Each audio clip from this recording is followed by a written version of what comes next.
So this is my me final reflection. So let's get started. So with part 1, engage. I had a lot of activities that really benefit me, but the ones that I really take are the fall retreat. My biggest takeaway with fall retreat was how every student was engaged, participated, especially on a Saturday morning. I was just very proud with how my officers and myself came with such great, well-planned agenda in which we engaged students, in which we had Dr. Ashcraft talk about the NLASA and the history and so on and so forth, and how we had music and fun activities for them to learn from one another and also have a great time. Another activity is the recent one, actually, about with guest speaker Emily and believe Katie. So Emily is the founder of DC Prep, and Katie is the recruiter at ASU for Teach for America. And I really love both of them. Their presentation, I think, went really well together, especially because Emily and Kate actually don't know each other, and Emily lives in DC and Katie obviously lives here in Arizona. So it's just really cool how they both balanced it out with talking about inequality of education. And I really took up a lot of information from them because I myself am first generation Hispanic woman of color, right? And so I just think education is the number one thing that really pushes or really helps an individual grow and learn and become a very successful person, right? And so I feel that with both of them, what I took is how important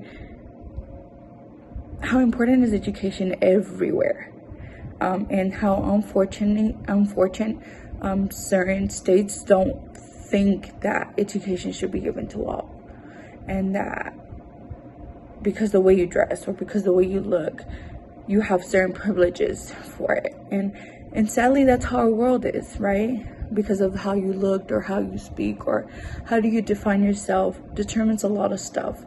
And so I feel like that's the other reason why I'm very motivated with education, right? Ever since coming to ASU, I've been participating around education a lot.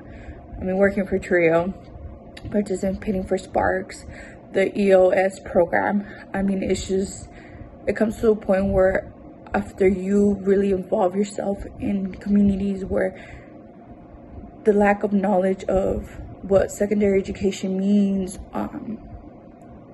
and how you could still be able to attend a 4-year, 2-year degree, university or college, is very important. And so I just get amazed. And so that's why I feel like I'm very motivated, right, to be able to educate. And it's also surprising how many communities still don't have that information. How many parents don't know about different programs and resources that there is for them and for the kids, and I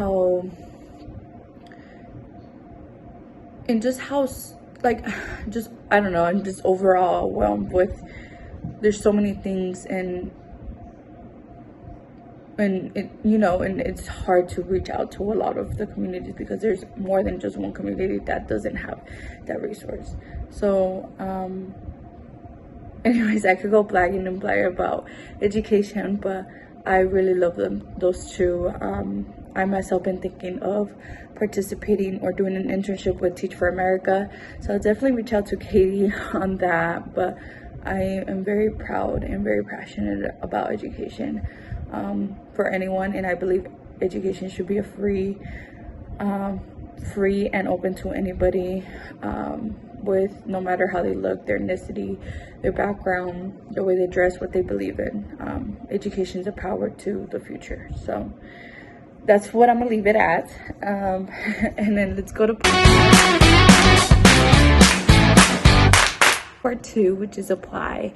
And so knowing more about myself, right? I think every year I get to learn about myself, a little bit about myself, and instead of asking what should I do next, right?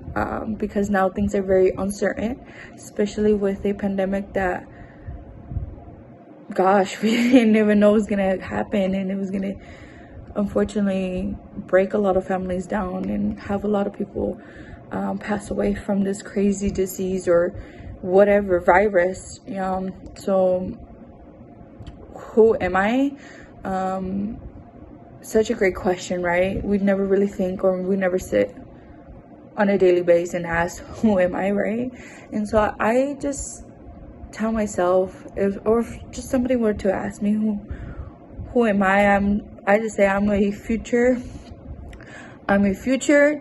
world changer and a future mom who's just trying to live and make her journey one step at a time. And so that's how I would leave it there. And then, so how would I describe myself? I mean, I would describe myself as a color Hispanic, young, first generation, future mom, young, natural born leader, who's just trying to change the system. And when I mean change the systems, I mean immigration, I mean family separation, social justice systems that are very unequal to all people. And yeah. So that's how I would describe myself. The values I live by, I mean, I feel like my values don't really change, but now they have a different meaning. So starting the beginning of the school year, when we did our values,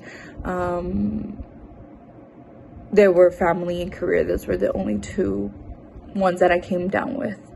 And my values always been the same, family and career, but I feel like family for me now means providing and being the best mom I could be for my future son, which is very exciting. Gosh, 2020 was so horrible, but I'm happy that I'm ending it, becoming a mom, and such an amazing feeling to know that after living through a crazy pandemic and getting fired from my jobs and not knowing what to do and just going crazy with my family and bills and stuff, I saw the rainbow, right? Like, we're seeing the rainbow after the rain. And so I'm really happy that I'm gonna become a mom pretty soon.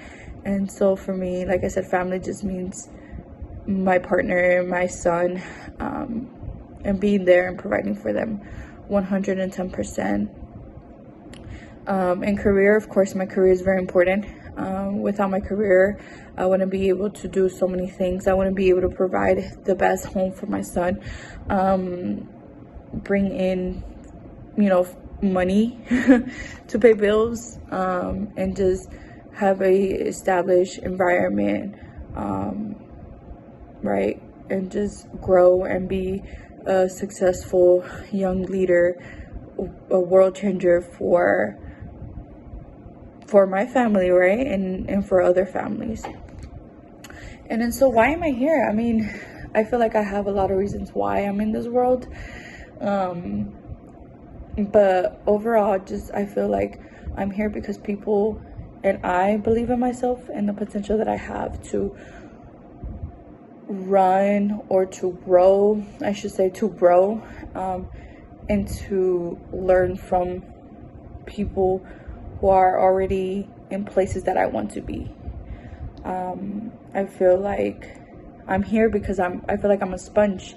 I'm here because because every day in life is a lesson. And so I'm just scooping everything I learn and growing. So I'm here because I feel like somebody above me has a plan for me that I'm not complete. I haven't complete yet, and it will be complete whenever that time comes.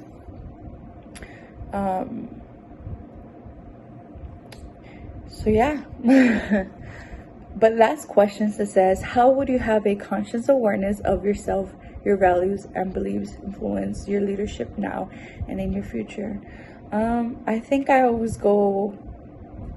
all go based on our conscience of ourselves, our values and beliefs. Even though we don't think about it, I think the way we act, the way we speak, the way we express ourselves come through what we believe, our values,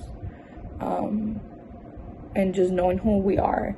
And for me, all those things really influence myself, especially being the president of the NLASA, influenced me a lot, because I have to learn how to balance what I believe or what I think or what's right or what's wrong, and balance it out with my officers, and being able to listen to them and being able to engage, and maybe not necessarily agree with them, but hearing them out and thinking about what they say, right? And so I think that it plays a big important role. I feel like learning how to balance your beliefs, your values, and being aware of obviously being aware of yourself, you have to learn how to balance it.